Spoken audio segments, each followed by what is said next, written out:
You know what happened in this episode. I will try to keep this episode more of an upbeat episode.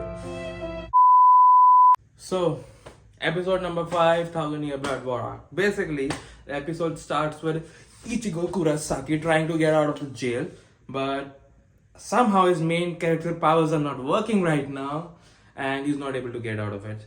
And like he is actually able to hear everyone begging in Soul Society, like someone is saying it hurts, and someone is saying, like, is this what 13 Code Guard Squad is all about? And a lot of bloodshed has been spread. Okay, and Ichigo is able to listen everyone screaming, crying, and the villains talking shit to the people he kind of care about. And he's like, and then he hears Rukia. Rukia is like, Ichigo will come. I know. And Ichigo, like, something snaps. Come. And Ichigo is like, Katsuga! Shaw! And like, still nothing happens, but I actually kind of thought that something would happen here, but okay, nothing happens. Then we skip to the part where what the hell happens. Yeah. Mr. Quincy Hitler, Quilek OP, basically decides to, what do you call it? Like, he's like, okay, now he's sealed over there, now I can finish these 3 chumps off. And he goes over there and he tries to fight. He's about to attack in a way, and Kisuke is like, oh no shit. And one question, Mr. Kisuke Urahara, you are, in my opinion, above average captain, okay? Above average captain, in my way, according to me, and you're really smart. A small arrow hit you, okay? In the back, okay? Okay, in the back, it's not supposed to even hurt that much. Like, just one example, someone punches you over here. It hurts, okay? But someone punches you over here. It doesn't hurt that much at all, because back is supposed to be harder, stronger. This is a little more softer part compared to the other body. So why? Like, it's just a goddamn arrow. You can literally be like, oh, arrow, okay, it doesn't hurt me. Scream! Better He-Man! No? Okay, I guess Grimjaw is supposed to come back. And Grimjaw, according to me, it's Grimjaw. This was my jaw drop moment of the episode, because the moment Mr. Quilek OP, Quincy Hitler, got sliced and supposedly died, I don't know, but it seems like he's dead. Grimjaw, okay, uses a Cero, in my opinion, and slices him in half in some way, okay? And basically, we get to see his sword against Kisuke's face, and Kisuke is like, shit. Now the thing is that I'm an anime only guy, and according to manga readers, sources from manga readers, we don't get back to this scene for quite some time. So anime only people like me, we have to wait to find out if it actually is Grimjaw. To be honest, it has to be Grimjaw.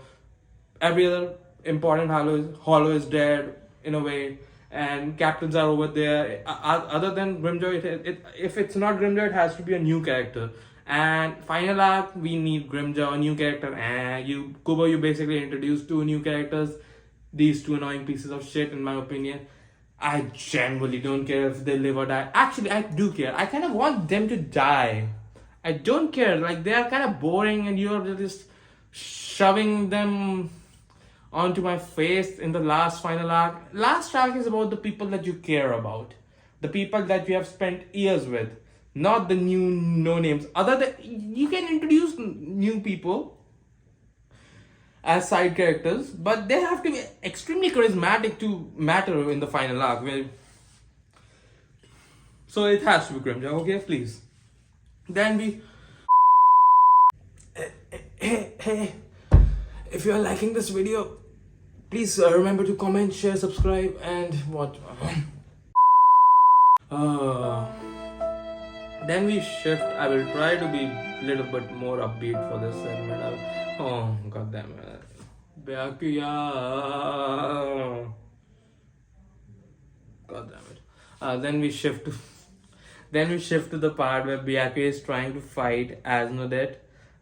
His symbol is F, meaning fear. His ability, which we get to find out in this, is he basically, the moment his thorns touches someone, pierces someone, they start basically questioning everything, which is similar to the ability of another dude we got to see in this episode.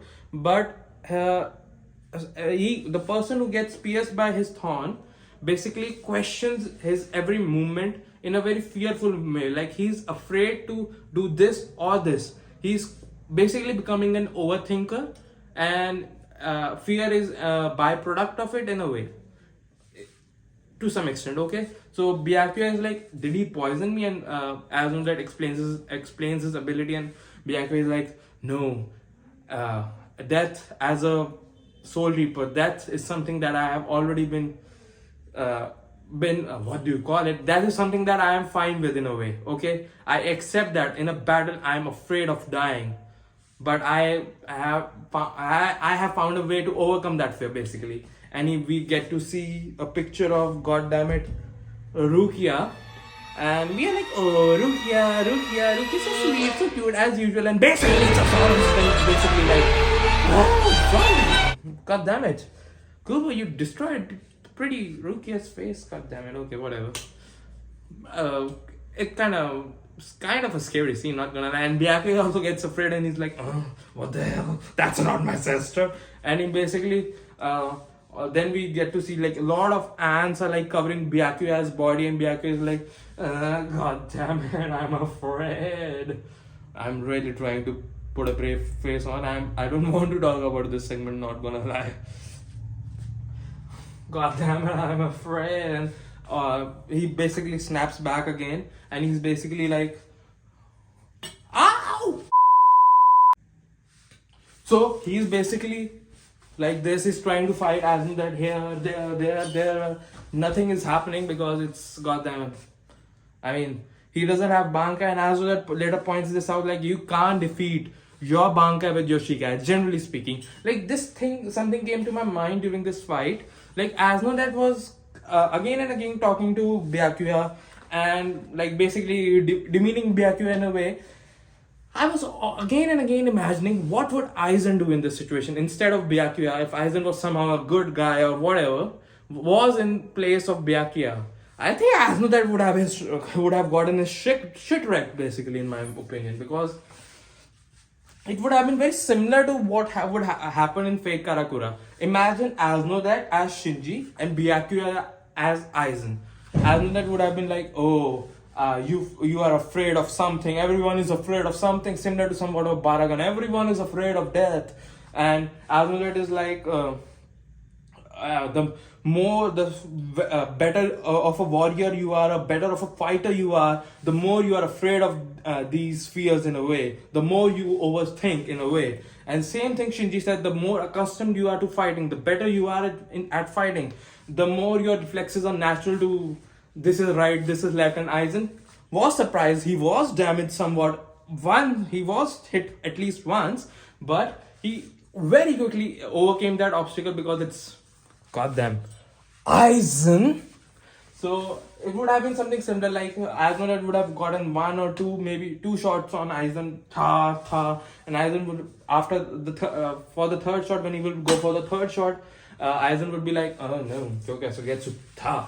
So as with that, Quincy, Sternritter, you think you know everything. Fear is nothing, something. I'm not Aizen, I can't give a speech, I'm sorry.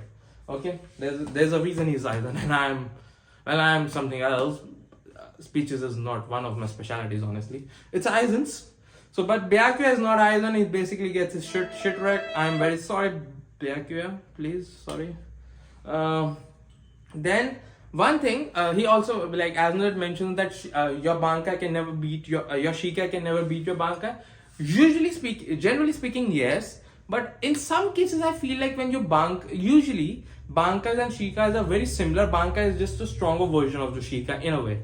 But in some cases, like Soifon, where the Bankai is kind of different from its Shikai, I feel like Soifon Shikai might be able to defeat her Bankai in a way. Okay, not 100% sure, but we can have more examples of this, but you get the point, okay? So Byakuya is basically, oh my god. So basically, Asno that basically uses Senbon Sagara Kageyoshi, and he basically destroys Byakuya. again and again and again and again. And all of this, like maybe thousands, if not millions of flower petals are like going against Byakuya again and again and again and again.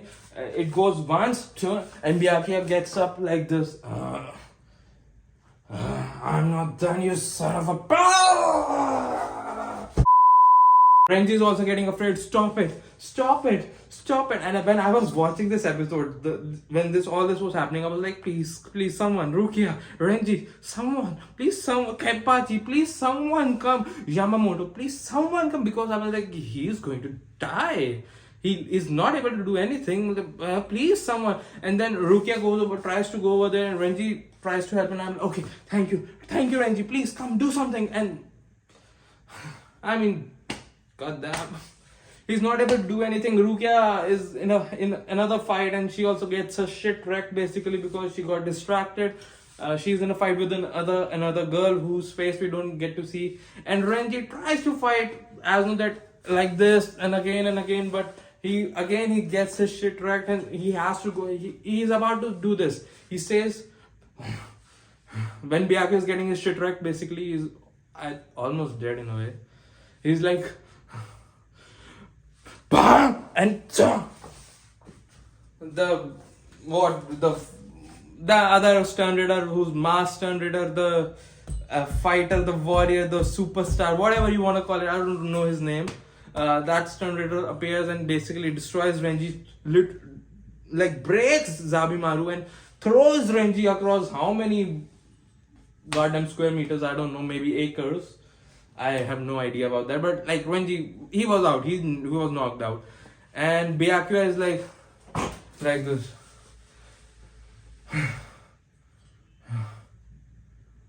I'm sorry, Renji.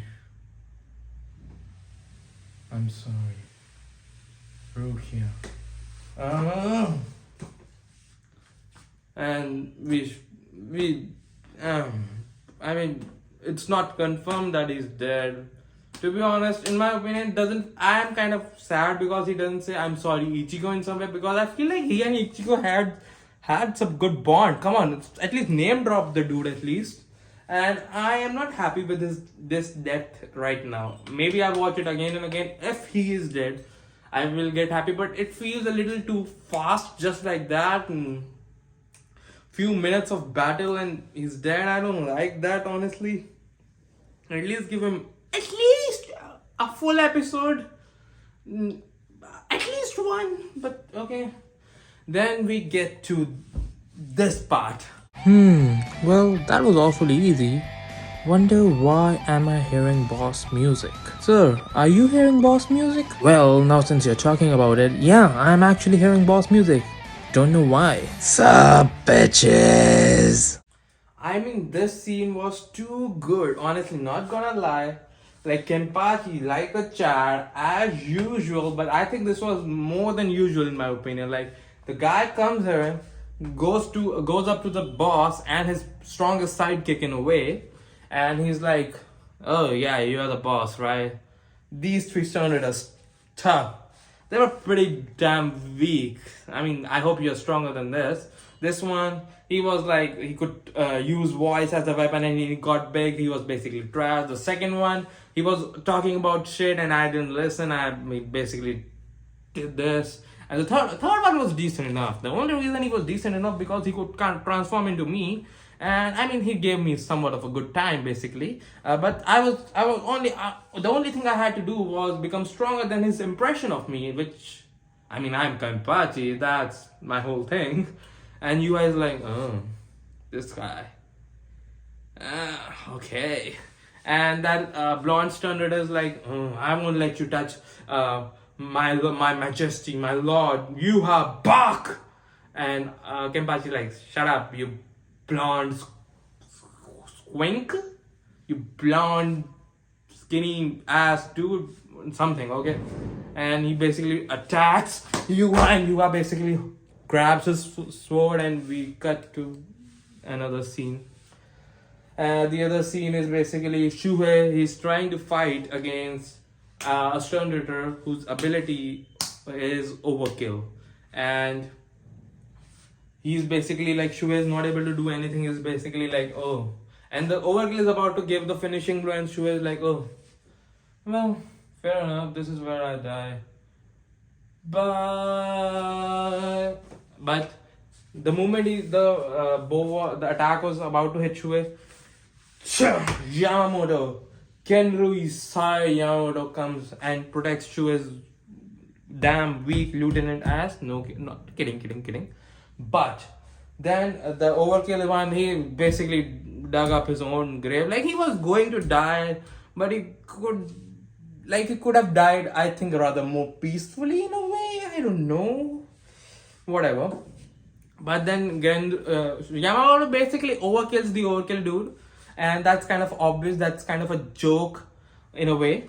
So he basically tells Yamamoto, yeah, I am the dude who basically killed your lieutenant, the lieutenant who was with you for 2000 years. I'm not even that old, probably. And I killed that dude, took his bankai, and now I'm going to use his bankai on you to kill you. Man, this is a dumb plan. You're Genrusai Yamamoto. I should go away. But Yamamoto is like, because before that Yamamoto was more like calm. The moment he heard this, he was like, and we get the flashback of the relationship between Yamamoto and his lieutenant Sasakibe. And to my surprise, that dude, first of all, their relationship is kind of sweet to some extent, but Yamamoto didn't look good. Like, this is young Yamamoto. This is not what I imagined young Yamamoto to look like. I was like, I mean, you look hotter as an old dude, bro, in my opinion. You kind of look ugly when you were whatever age you were during that time skip, whatever you want to call it.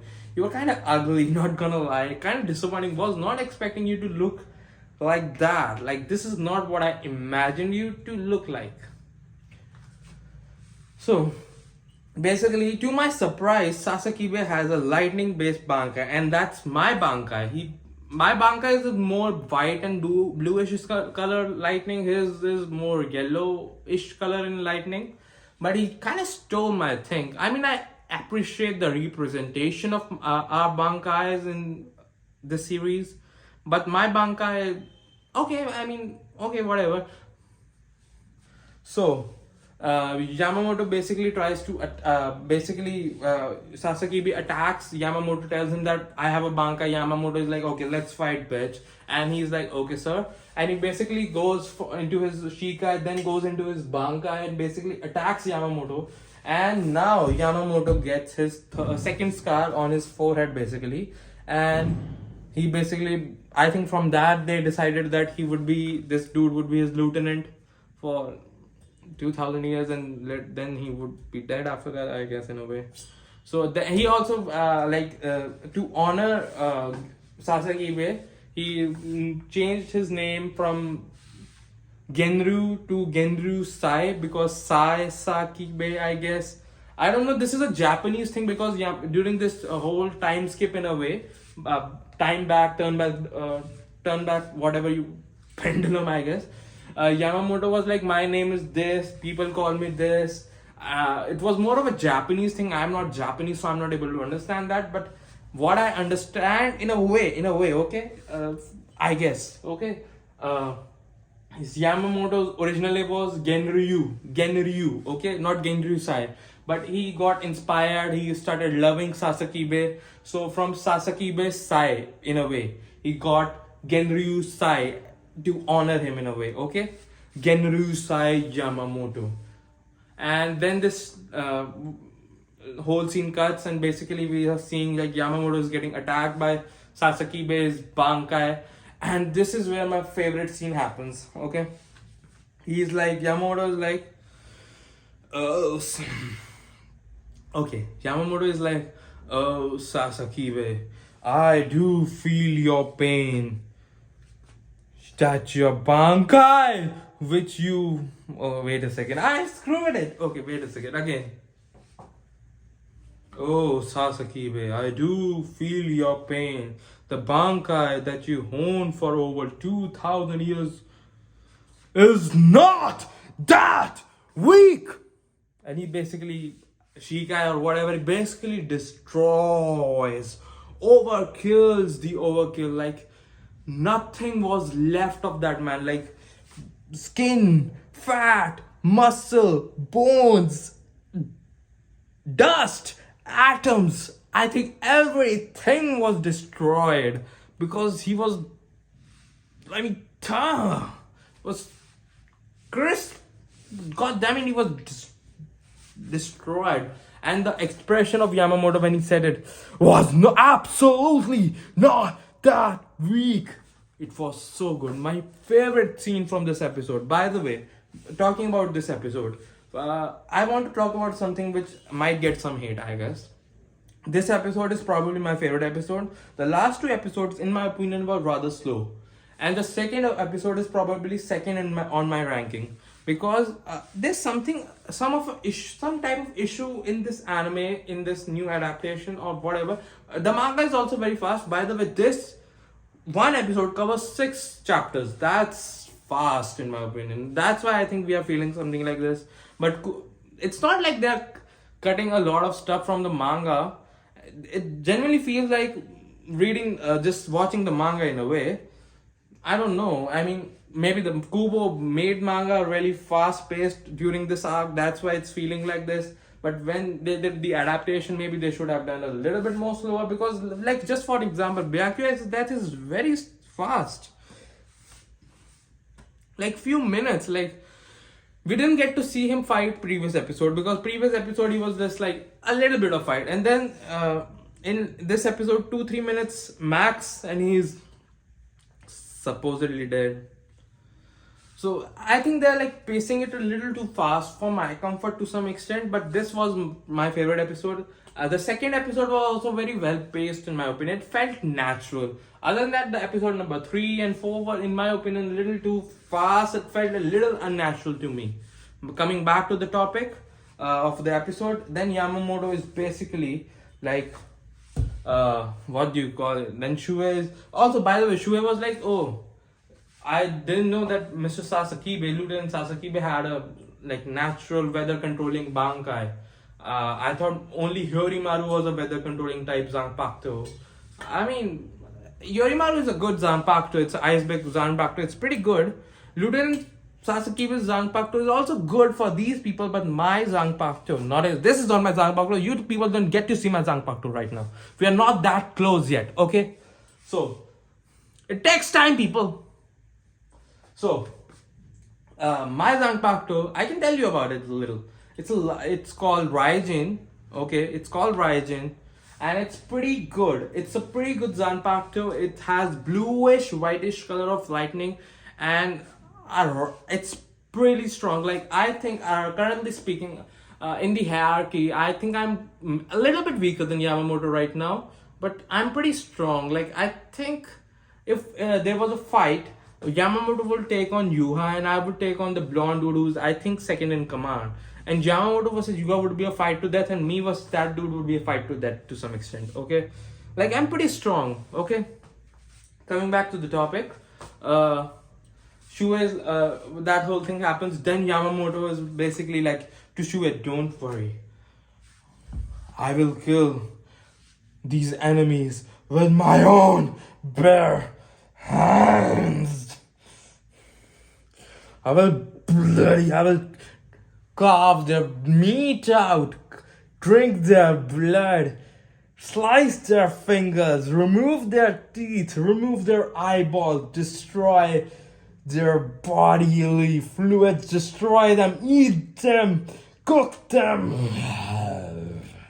I mean, it was not like that, but I feel like he was feeling something like that. He just said, I will kill these enemies with my own bare hands. And he basically got them. I mean, I can kind of fly, but ceiling and all that stuff. Like, he basically flew. I know he didn't flew. He basically jumped really, really high and let the momentum do the job for the flying in a way. I don't know. Maybe he flew. Yeah, I guess he flew. Like, we can fly. We soul reapers can fly. We all know that. So he basically flies, and everyone like Shunsui, Soifon, everyone like Doggy Captain is basically like happy that everyone basically got rejuvenated and got a second rise. Everyone got their morale back, their momentum back, and every like seated, non-seated officers, of which very few are alive now. But everyone got up and basically are ready to fight, and even Sternritter Bambi, whose letter is I think E, is basically like, wait, looking very cute in the scene. Wait, you all were basically dead a second ago. What the hell? And basically everyone is getting like hyped again and again. Hitsuga is like, we lieutenants and captains can't underperform right now when the head captain is in the fight. Soifon is like, head captain is really furious, and what do you call it? Soifon, Shunsui is like, oh, I feel like old man Yama is like screaming on me like, I can't, you lose. He's like, if you lose to such weak opponents, then you are weak, and I can't disappoint him, and basically goes for a really fast attack. And we don't get to see that attack, but finally Shunsui is I think in battle mode finally, because Shunsui really cares about Yamamoto, old man Yama as he calls him. So I feel like this is now Shunsui is serious. The only time I think we got to see Shunsui serious in, I think maybe Shunsui was serious when he was fighting Yamamoto during Soul Society arc, but we didn't get to see that fight. Maybe he was. But the only other time he was when Wonder Boys one-shotted Ukitake, and Shunsui was like pissed. He was serious for I think few seconds. And now I feel like he is serious again to some extent, hopefully. And then what the hell happens? Then I think the episode basically ends. We get to see Yamamoto flying in the sky, basically bloodthirsty, because now he's like, his purpose was to avenge Sasakibe's death and give him in a way a proper funeral. Okay, now since he has done that, now he can focus on his duties more, and he's now furious. These people are still responsible for Sasakibe's death, but not like the overkill dude. Like, he literally killed Sasakibe, and you just bankai on Yamamoto. Like, that's just like you're digging your own grave, bro. But okay,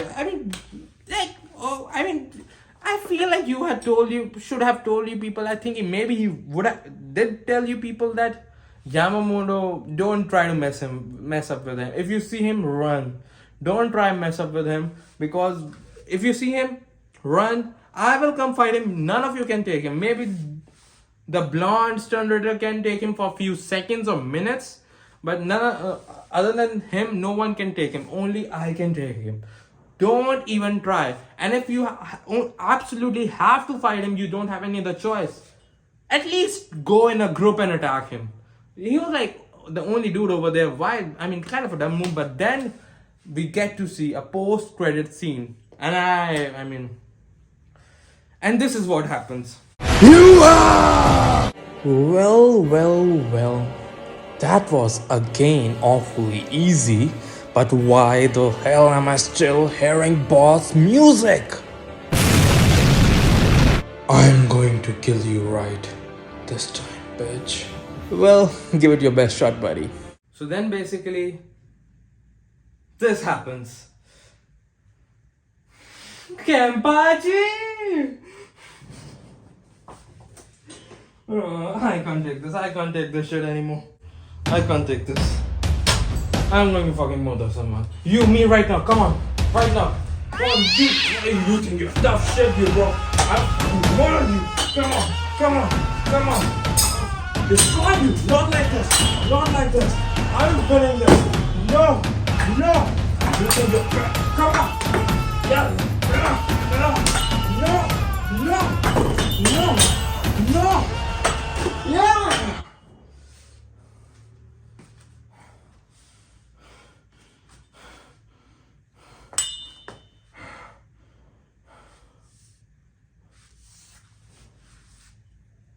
Oh, now I'm cool. Now, okay.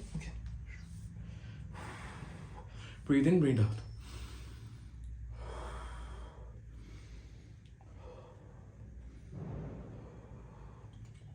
I'm fine. Oh, created a lot of mess over here. Are you okay? Well, okay, come on. Moving on.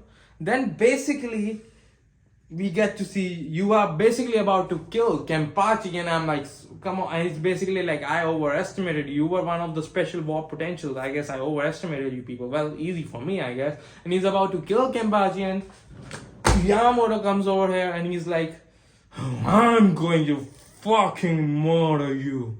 And you are like, oh, go ahead, come on, buddy, give it your best shot. And yeah, this is where it ends, basically. So, pretty good episode.